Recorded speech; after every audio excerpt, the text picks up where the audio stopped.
Lord of the Flies, Day 5, Beast from Air. There was no light left save that of the stars. When they had understood what made this ghostly noise and Percival was quiet again, Ralph and Simon picked him up unhandily and carried him to a shelter. Piggy hung about near for all his brave words, and the three bigger boys went together to the next shelter. They lay restlessly and noisily among the dry leaves, watching the patch of stars that was opening toward the lagoon. Sometimes a little one cried out from from the other shelters, and once a big un spoke in the dark. Then they too fell asleep.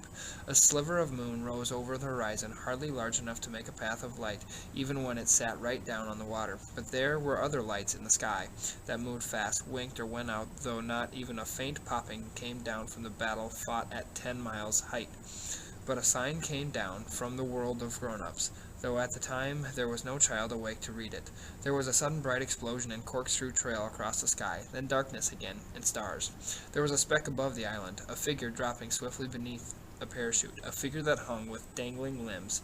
The changing winds of various altitudes took the figure where they would.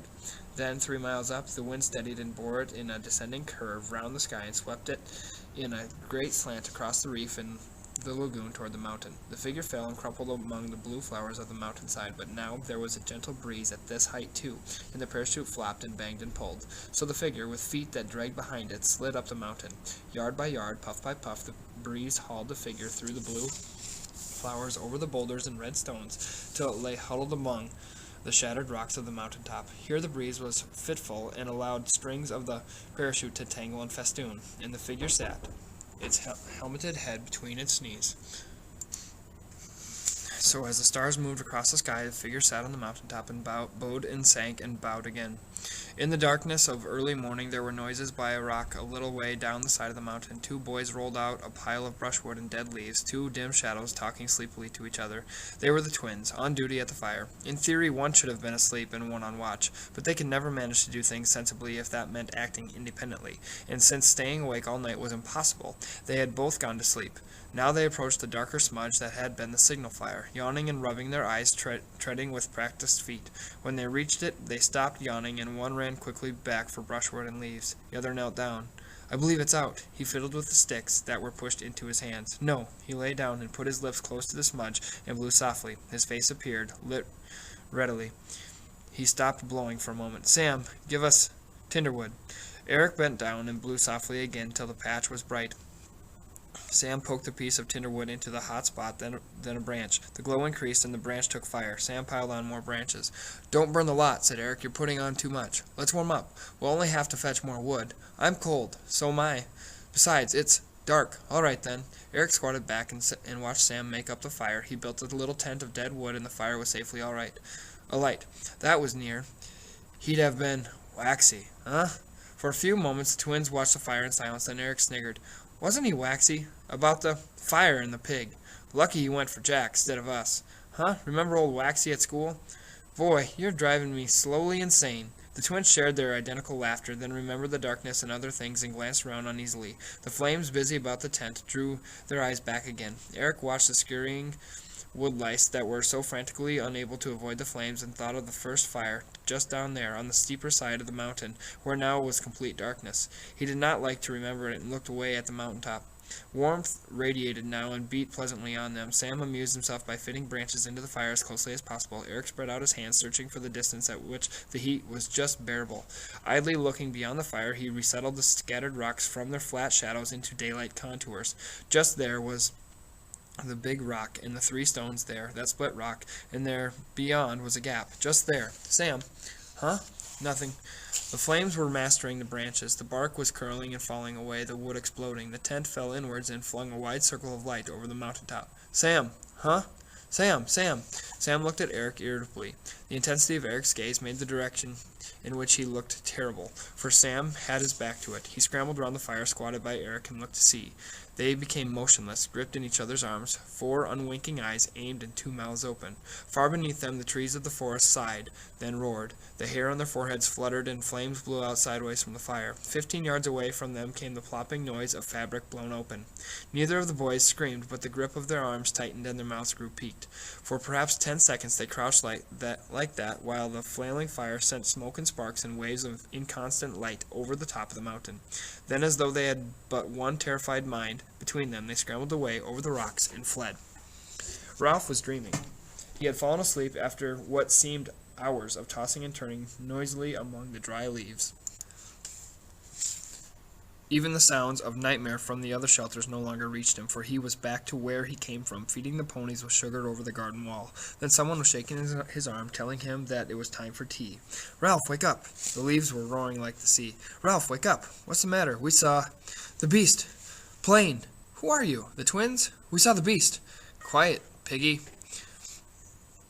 The leaves were roaring still. Piggy bumped into him, and a twin grabbed him as he made for the oblong of paling stars. "You can't go out. It's horrible. Piggy, where are the spears?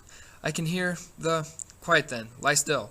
They lay there listening, at first with doubt, but then with terror to the description the twins breathed at them between bouts of extreme silence. Soon the darkness was full of claws, full of the awful unknown menace, and interminable dawn faded the stars out, and at last, sad and gray, filtered into the shelter. They began to stir, though. Still the world outside the shelter was impossibly dangerous. The maze of the darkness sorted into near and far, and at the high point of the sky the cloudlets were warmed with color. A single sea-bird flapped upwards with a hoarse cry that was echoed pleasantly, and something squawked in the forest. Now streaks of cloud near the horizon began to glow rosily, and the feathery tops of the palms were green. Ralph knelt in the entrance to the shelter and peered cautiously round him. "Sam and Eric, call them to an assembly. Quietly. Go on." The twins, holding tremulously to each other, dared the few yards to the next shelter and spread the dreadful news. Ralph stood up and walked for the sake of dignity, though with his back pricking to the platform. Piggy and Simon followed him, and the other boys came sneaking after. Ralph took the conch from where it lay on the polished seat and held it to his lips, but then he hesitated and did not blow. He held the shell up instead and showed it to them, and they understood. The rays of the sun that were fanning upwards from below the horizon swung downwards to eye level.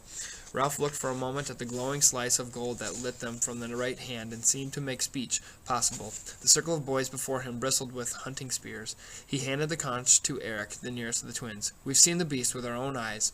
No, we weren't asleep." Sam took up the story. By custom now one conch did for both twins, for their substantial unity was recognized. It was furry. There was something moving behind its head, wings. The beast moved too. That was awful. It kind of sat up. The fire was bright. We just made it up. More sticks on. There were eyes, teeth, claws. We ran as fast as we could, bashed into things. The beast followed us. I saw it slinking behind the trees. Nearly touched me. Ralph pointed fearfully at Eric's face, which was striped with scars where the bushes had torn him. "How did you do that?" Eric felt his face. "I'm all rough. Am I bleeding?" The circle of boys shrank away in horror. Johnny, yawning still, burst into noisy tears and was slapped by Bill till he choked on them. The bright morning was full of threats, and the circle began to change. It faced out rather than in, and the spears of sharpened wood were like a fence. Jack called them back to the center. "This'll be a real hunt. Who'll come?" Ralph moved impatiently. "These spears are made of wood. Don't be silly." Jack sneered at him. "Frightened? Of course I'm frightened. Who wouldn't be?" He turned to the twins, yearning but hopeless. "I suppose you aren't pulling our legs?" The reply was too emphatic for anyone to doubt them. Piggy took the conch. "Couldn't we kind of stay here? Maybe the beast won't come near us." But for the sense of something watching them, Ralph would have shouted at him. "Stay here? And be cramped into this bit of the island? Always on the lookout? How should we get our food? And what about the fire?" "Let's be moving," said Jack relentlessly. "We're wasting time." "No, we're not. What about the little ones?" "Sucks to the little ones. Someone's got to look after them." "Nobody has so far." "There was no need. Now there is. Piggy will look after them." "That's right. Keep Piggy out of danger." "Have some sense. What can Piggy do with only one eye?" The rest of the boys were looking from Jack to Ralph curiously. "And another thing, you can't have an ordinary hunt because the beast doesn't leave tracks. If it did, you'd have seen them. For all we know, the beast may swing through the trees like what's-its-name." They nodded. "So we've got to think." Piggy took off his damaged glasses and cleaned the remaining lens. "How about us, Ralph? You haven't got the conch. Here. I mean, how about us? Suppose the beast comes when you're all away. I can't see proper, and if I get scared—" Jack broke in contemptuously. "You're always scared." "I got the conch." "Conch, conch," shouted Jack. "We don't need the conch anymore. We know who ought to say things. What good did Simon do speaking, or Bill, or Walter? It's time some people knew they've got to keep quiet and leave deciding things to the rest of us." Ralph could no longer ignore his speech. The blood was hot in his cheeks. "You haven't got the conch," he said. "Sit down." Jack's face went so white that the freckles showed as clear brown flecks. He licked his lips and remained standing. "This is a hunter's job." The rest of the boys watched intently. Piggy, finding himself uncomfortably embroiled, slid the conch to Ralph's knees and sat down. The silence grew oppressive, and Piggy held his breath. "This is more than a hunter's job," said Ralph at last, "because you can't track the beast, and you don't want to be Don't you want to be rescued?" He turned to the assembly. "Don't you all want to be rescued?" He looked back at Jack. "I said before, the fire is the main thing. Now the fire must be out." The old exasperation saved him and gave him the energy to attack. Hasn't anyone got any sense? We've got to relight that fire. You never thought of that, Jack, did you? Or don't any of you want to be rescued? Yes, they wanted to be rescued. There was no doubt about that, and with a violent swing to Ralph's side, the crisis passed. Piggy let out his breath, and with a gasp, reached for it again and failed. He lay against a log, his mouth gaping, blue shadows creeping round his lips. Nobody minded him. "Now think, Jack. Is there anywhere on the island you haven't been?" Unwillingly, Jack answered. "There's only... But of course. You remember? The tail end part, where the rocks are all piled up. I've been near there. The rock makes a sort of bridge. There's only one way up, and the thing might live there." All the assembly talked at once. "Quite all right. That's where we'll look. If the beast isn't there, we'll go up the mountain and look, and light the fire." "Let's go. We'll eat first, then go." Ralph paused. "We'd better take spears." After they had eaten, Ralph and the Biggins set out along the beach. They left Piggy propped up on the platform. This day promised, like the others, to be a sunbath under a blue dome. The beach stretched away before them in a gentle curve till perspective drew it into one with the forest, for the day was not advanced enough to be obscured by the shifting veils of mirage. Under Ralph's direction they picked up a careful way along the palm terrace, rather than dare the hot sand down by the water. He let Jack lead the way, and Jack trod with theatrical caution, though they could have seen an enemy 20 yards away. Ralph walked in the rear, thankful to have escaped responsibility for a time. Simon, walking in front of Ralph, felt a flicker of incredulity. A beast with claws that scratched, that sat on a mountaintop, that left no tracks, and yet was not fast enough to catch Sam and Eric. However, Simon thought of the beast. There arose before his inward sight the picture of a human at once heroic and sick. He sighed. Other people could stand up and speak to an assembly, apparently without that dreadful feeling of the pressure of personality, could say what they would as though they were speaking to only one person. He stepped aside and looked back. Ralph was coming along, holding his spear over his shoulder. Diffidently, Simon allowed its pace to slacken until he was walking side by side with Ralph and looking up at him through the coarse black hair that now fell to his eyes. Ralph glanced sideways, smiled constrainedly, as though he had forgotten that Simon had made a fool of himself, then looked away again at nothing. For a moment or two Simon was happy to be accepted, and then he ceased to think about himself. When he bashed into a tree, Ralph looked sideways impatiently, and Robert sniggered. Simon reeled, and a white spot on his forehead turned red and trickled. Ralph dismissed Simon and returned to his personal hell. They would reach the castle some time, and the chief would have to go forward. Jack came trotting back. "We're in sight now. All right, we'll get as close as we can." He followed Jack toward the castle, where the ground rose slightly. On their left was an impenetrable tangle of creepers and trees. Why couldn't there be something in that? Because you can see. Nothing goes in or out. What about the castle, then? Look. Ralph parted the screen of grass and looked out. There were only a few more yards of stony ground, and then the two sides of the island came almost together, so that one expected a peak of headland. But instead of this narrow ledge of rock a few yards wide and perhaps 15 long, continued the island out into the sea. There lay another of those pieces of pink squareness that underlaid the structure of the island. This side of the castle, perhaps 100 feet high, was pink bastion they had seen from the mountaintop. The rock of the cliff was split, and the top littered with great lumps that seemed to totter. Behind Ralph, the tall grass had filled with silent hunters. Ralph looked at Jack. "You're a hunter." Jack went red. "I know, all right." Something deep in Ralph spoke for him. "I'm chief. I'll go. Don't argue." He turned to the others. "You, hide there. Wait for me." He found his voice tended either to disappear or come out too loud. He looked at Jack. "Do you think?" Jack muttered. "I've been all over. It must be here." "I see." Simon mumbled confusedly. "I don't believe in the beast." Ralph answered him politely, as if agreeing about the weather. "No, I suppose not." His mouth was tight and pale. He put back his hair very slowly. "Well, so long." He forced his feet to move until they had carried him out onto the neck of the land. He was surrounded on all sides by chasms of empty air. There was nowhere to hide, even if one did not have to go on. He paused on the narrow neck and looked down. Soon, in a matter of centuries, The sea would make an island of the castle.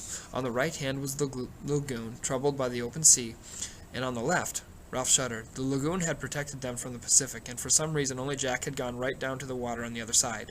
Now he saw the landsman's view of the swell, and it seemed like the breathing of some stupendous creature. Slowly the waters sank among the rocks, revealing pink tables of granite, strange growths of coral, polyp, and weed.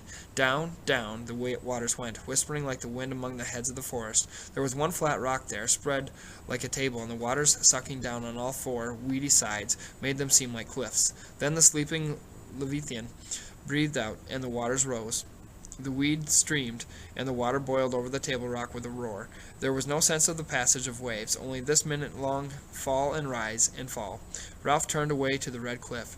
They were waiting behind him in the long grass, waiting to see what he would do. He noticed that the sweat in his palm was cool now, realized with surprise that he did not really expect to meet any beast, and didn't know what he would do about it if he did. He saw that he could climb the cliff, but this was not necessary.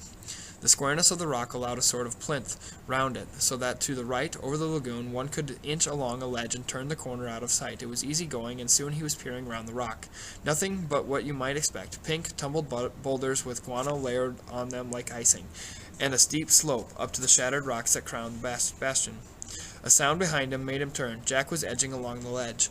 "Couldn't let you do it on your own."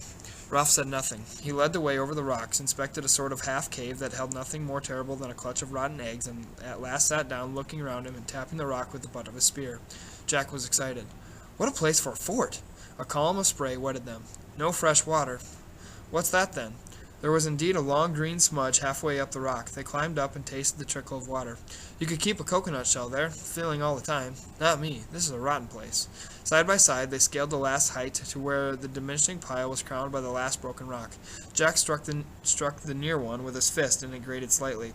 "Do you remember?" Consciousness of the bad times in between them came to them both. Jack talked quickly. "Shove a palm trunk under that, and if an enemy came, look!" 100 feet below them was the narrow causeway, then the stony ground, then the grass dotted with heads, and behind that the forest.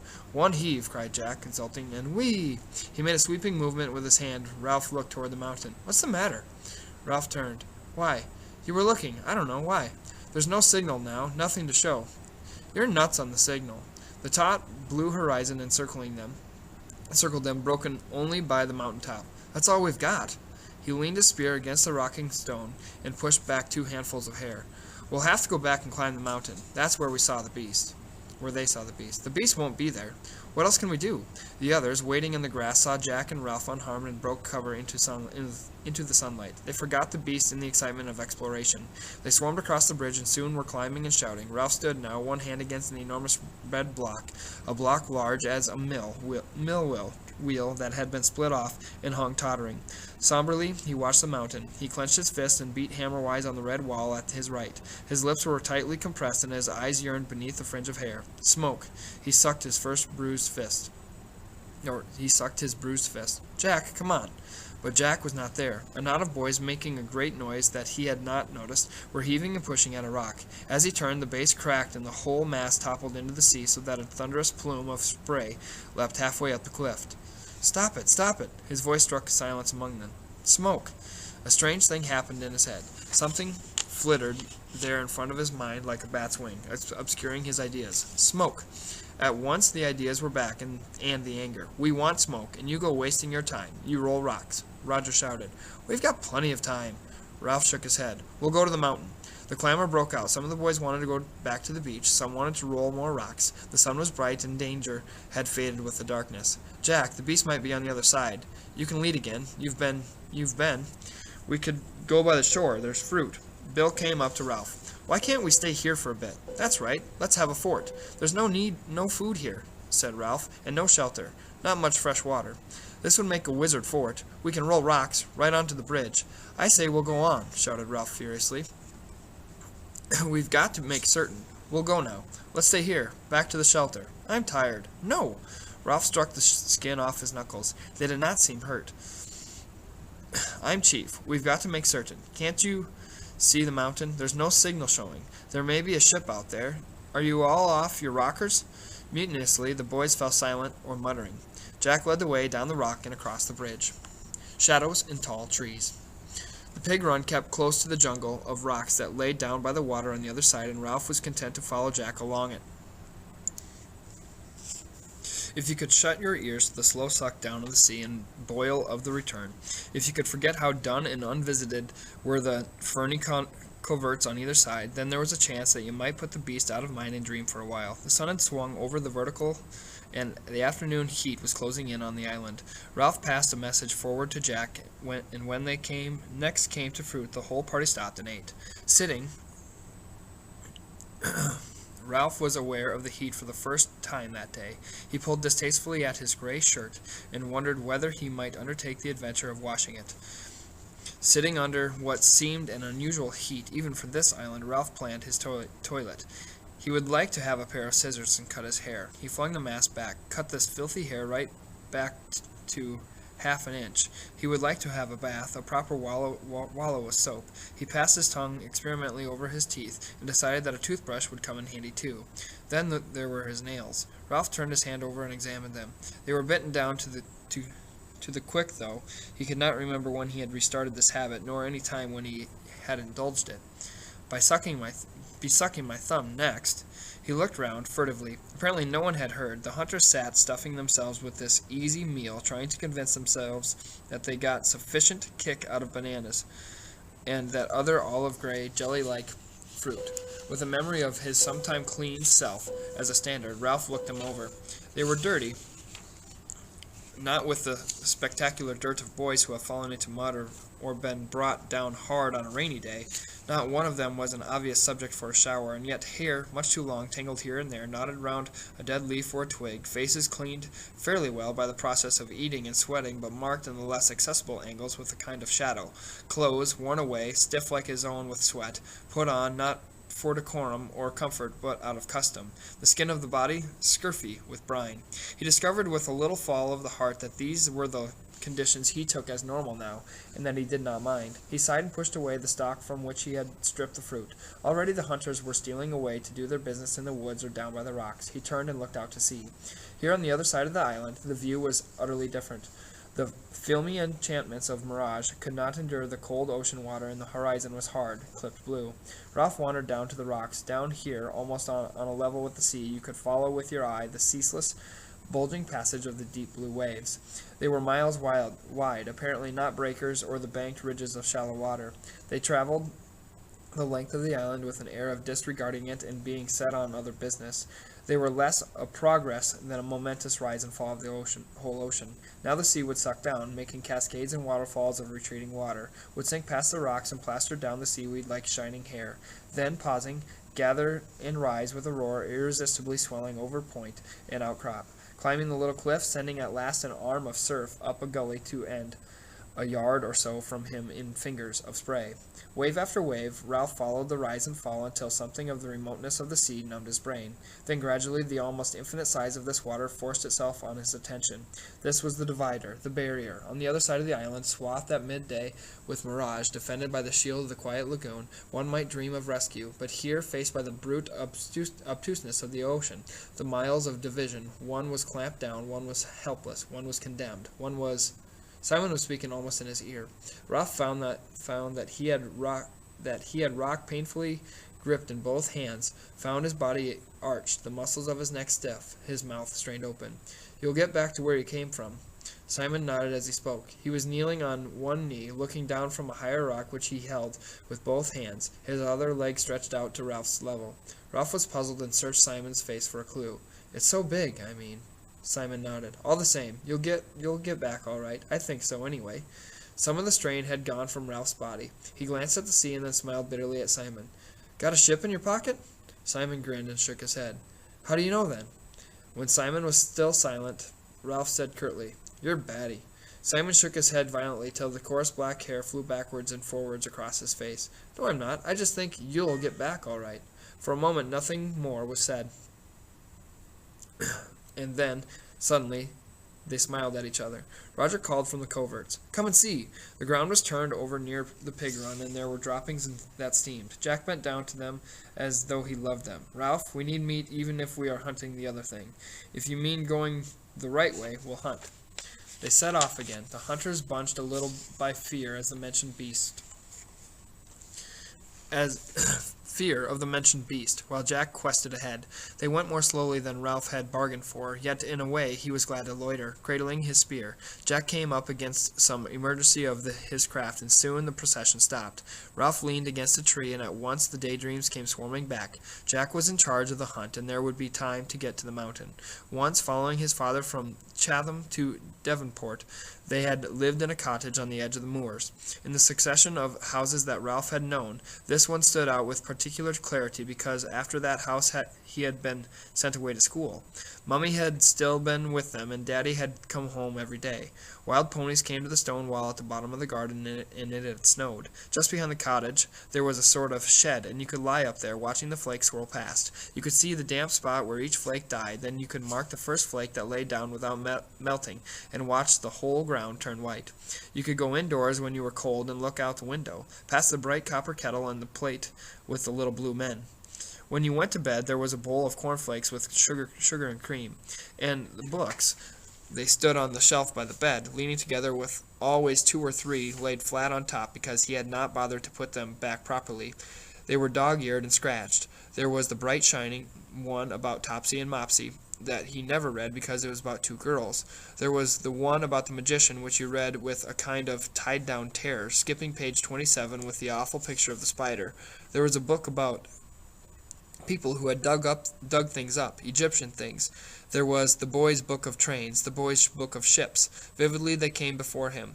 He could have reached up and touched them. He could feel the weight and slow slide with which the mammoth book for boys would come out and slither down. Everything was all right. Everything was good-humored and friendly. The bushes crashed ahead of them. Boys flung themselves wildly from the pig track and scrambled in the creepers, screaming. Ralph saw Jack nudge aside and fall. Then there was a creature bounding along the pig track toward him, with tusks gleaming an intimidating grunt. Ralph found he was able to measure the distance coldly and take aim. With the boar only 5 yards away, he flung the foolish wooden stick that he carried, saw it hit the great snout and hang there for a moment. The boar's note changed to a squeal, and it swerved aside into the covert.